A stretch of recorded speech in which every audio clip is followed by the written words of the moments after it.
दोस्तों वैसे तो भारत में बहुत सारी एयरलाइंस हैं, जैसे कि एयर इंडिया और भी कई सारी एयरलाइंस हैं। लेकिन क्या आपको पता है कि जो ये एयरलाइंस हैं, इनके जो इंजन है, इनकी सर्विसिंग या मेंटेनेंस किस देश में होती है? I will give you 3 second, please answer, please think. In India. You are wrong, तुम गलत हो यार। दोस्तों आपको जानकर बहुत ही ज़्यादा शौक होगा, आश्चर्य होगा कि अभी तक भारत में ऐसी कोई भी फैसिलिटी नहीं है जो भारत में जो हमारे जेट हैं या फिर एयरप्लेन हैं, इनके इंजन्स की हम सर्विसिंग तक नहीं कर सकते। तो कहाँ पे होती है सर्विसिंग? दोस्तों करोड़ों डॉलर्स खर्च होकर के ये जाती है सिंगापुर, दुबई मेंटेनेंस के लिए। It is very shocking and seamless fact for India. लेकिन इसी चीज़ को ठीक करने के लिए राफेल के इंजन बनाने वाली सैफरन कंपनी भारत में एक बहुत ही बड़े इन्वेस्टमेंट के थ्रू ये फैसिलिटी प्रोवाइड करने जा रही है in India. It is very huge development for aviation sector in India.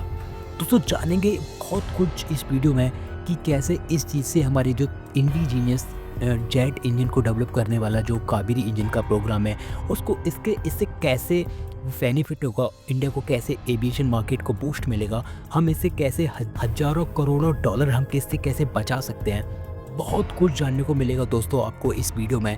लेकिन उससे पहले मैं आपको बता दूं कि अगर आपको ऐसे ही वीडियो देखना पसंद है तो please like this video and subscribe this channel. मैं हूं आपका host Girish Sharma and let's begin this video. दोस्तों आज हम बात करने वाले हैं एक ऐसे डेवलपमेंट की जो भारत की एविएशन हिस्ट्री को हिला कर रख देगा। यह सिर्फ एक फैक्ट आधारित वीडियो नहीं है, ये कहानी है उस बदलाव की जो अगले 10 सालों में भारत को दुनिया का एविएशन एरोस्पेस हब बना सकती है। यह कहानी शुरू होती है 26 नवंबर को, जब हमारे प्रधानमंत्री नरेंद्र मोदी जी ने एक हिस्टोरिकल फैसिलिटी का उद्घाटन किया। जी हाँ, मैं बात कर रहा हूँ सैफरन एयरक्राफ्ट इंजन सर्विसिंग की।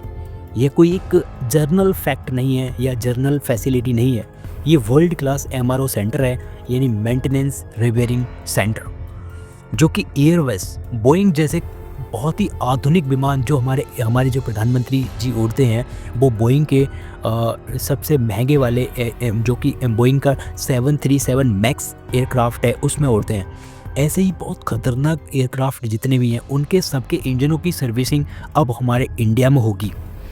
और ये खास बात इसलिए है कि ये दुनिया की पहली ऐसी ग्लोबल इंजन निर्माता कंपनी है जो भारत में एक एमआरओ ऑपरेशन शुरू स्टार्ट करने वाली है। ये सिर्फ एक व्यापारिक जगत की खबर नहीं है, यह एक भारत की सेल्फ इंडिपेंडेंट की दिशा में एक बहुत बड़ा कदम है। दोस्तों हैदराबाद में राजीव गांधी इंटरनेशनल एयरपोर्ट के पास जीएमआर एरोस्पेस इंडस्ट्रियल पार्क के स्पेशल इकोनॉमिक जोन में एक 45,000 वर्ग किलोमीटर में फैला हाईटेक सेंटर, जिसमें लगभग 1,300 करोड़ की लागत से बना है, अगले कुछ सालों में यह फैसिलिटी हर लगभग एक साल में 300 एयरक्राफ्ट इंजन्स की सर्विसिंग प्रोवाइड कराएगा।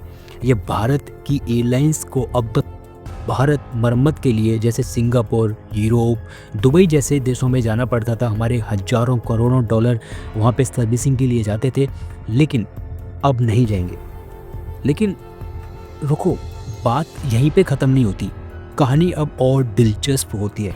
यह एमआरओ सिर्फ इंजन सर्विसिंग नहीं करेगा, यानी ऐसा नहीं है कि हम सिर्फ मेंटेनेंस और इंजन की सर्विसिंग करेंगे और उसका मैन्युफैक्चरिंग कहीं और होगा। That's is not. इसके अलावा हम ये भारत को ग्लोबल एविएशन सप्लाई चेन में एक बहुत ही बड़ा एक निर्णायक स्थान दिलाएगा।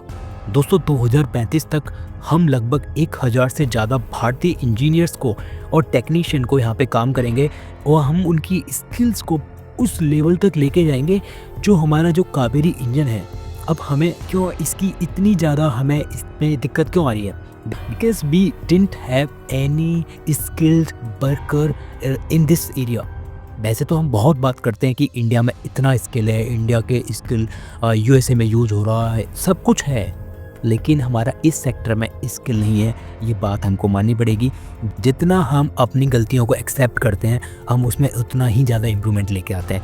दोस्तों इस फैसिलिटी से हमको हमारे जो टेक्नीशियन को इस चीज़ को अपनी अपनी स्किल्स को डेवलप करने में बहुत ज़्यादा मदद मिलेगी। और उसके बाद हम इन टेक्नीशियन को अपने कावेरी इंजन में लगा सकते हैं, और जिससे कावेरी इंजन को बहुत बड़ा बूस्ट मिलने वाला है। और इतना ही नहीं कि सिर्फ वही हमने अपने टेक्नीशियन को वहाँ पे भेज देंगे कावेरी इंजन को बूस्ट मिल जाएगा, नहीं, इतना नहीं है दोस्तों। इसके अलावा पता है क्या हुआ है, इसके अलावा भी जो हैदराबाद में एक बहुत ही बड़ी घोषणा हुई है, ये सीधे भारत के इंजन मैन्युफैक्चरिंग के भविष्य से जुड़ी हुई है दोस्तों। हमारा जो टाटा एडवांस सिस्टम और सेफ्रॉन कंपनी के बीच में मिलकर के बहुत ही एक फ्यूचरिस्टिक इंडस्ट्रियल सुविधा स्टार्ट की गई है, जिसमें पता है क्या होगा, जो फाइटर जेट होते हैं या फिर नॉर्मल प्लेन होते हैं, इनके इंजन्स के यहाँ पे पूरी मैन्युफैक्चरिंग तो नहीं होगी, लेकिन यहाँ पे उस इंजन्स के पार्ट्स बनाए जाएंगे,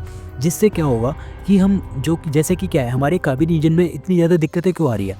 फर्स्ट ऑफ ऑल जो हमारी दिक्कत आ रही है वो आ रही है मेटलॉजी की, यानी कि धातु। हमें नहीं पता कि हम उस किस जैसे कि हमको कितना कार्बन मिलाना है, कितना हमें स्टील मिलाना है, कितना हमको कार्बन फाइबर मिलाना है, कितना हमें स्टील मिलाना है, जिससे मिला करके एक बहुत ही अच्छी धातु बनेगी।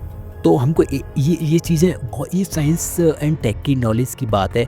अभी हमारे पास वो इतनी नॉलेज नहीं है कि हमको ऐसी कौन सी मेटलॉजी करनी चाहिए कि हमको एक बहुत ही अच्छी मेटल मिल जाए जिससे हम एयरक्राफ्ट के ब्लेड्स बना सकें। अब इससे क्या हुआ कि हमारे जो ये फैसिलिटी एक और स्टार्ट करेगी टाटा के साथ में, इससे हम एयरक्राफ्ट के पार्ट्स बनाएंगे। उससे क्या हुआ कि वही पार्ट्स जो हमारे कावेरी इंजन में दिक्कत कर रहे हैं, हम यहाँ से बहुत कुछ सीख सकते हैं। कुल मिलाकर बात ही है, ओके। तो यहाँ पे क्या होगा, इस फैसिलिटी में भी लगभग 500 लोगों को रोज़गार मिलेगा। और देखो, ये बोलते हैं ना कि इतनी बड़ी रॉकेट साइंस नहीं है, यानी हम बोलते हैं अपनी बातों में बोलते हैं कि it's not a rocket science. Rocket science बहुत ही खतरनाक साइंस है, लेकिन आज अगर मैं बात करूं पूरी, मतलब अभी तक जितना भी साइंस है, टेक में डेवलपमेंट हुआ है, सबसे खतरनाक टेक्नोलॉजी अगर कुछ है तो वो है जेट इंजन। देखो, इसरो ने जो रॉकेट इंजन है, हम बहुत बड़े बड़े रॉकेट बना चुके हैं, लेकिन अभी तक इंडिया कोई भी फाइटर जेट का इंजन नहीं बना सकता है। ये बहुत ही क्रिटिकल, बहुत ही डिफ़िकल्ट टाइप की टेक्नोलॉजी होती है। तो हमको ऐसे धीरे धीरे इससे सीखने को मिलेगा, और भारत को इससे बहुत कुछ फ़ायदा मिलेगा। सबसे पहले तो हमारे बहुत सारे डॉलर्स बचेंगे, और हमारे कावेरी इंजन को इससे बूस्ट मिलेगा। और एक ऐसे नैरेटिव बिल्ड हुआ कि India is the very good country for the manufacturing of any sector, ठीक है। तो और भी देशों की कंपनियां आएंगी, जैसे कि अमेरिका की जीई के इंजन, जनरल इलेक्ट्रिक का इंजन जो कि हमारे देश में लगता है। ये सारी कंपनियां भी भारत में इन्वेस्टमेंट करने के लिए रेडी रहेंगी, क्योंकि उनको पता है कि अब सेफ्रॉन ने खोल लिया तो बहुत अच्छा चल रहा है, सब कुछ अच्छा है।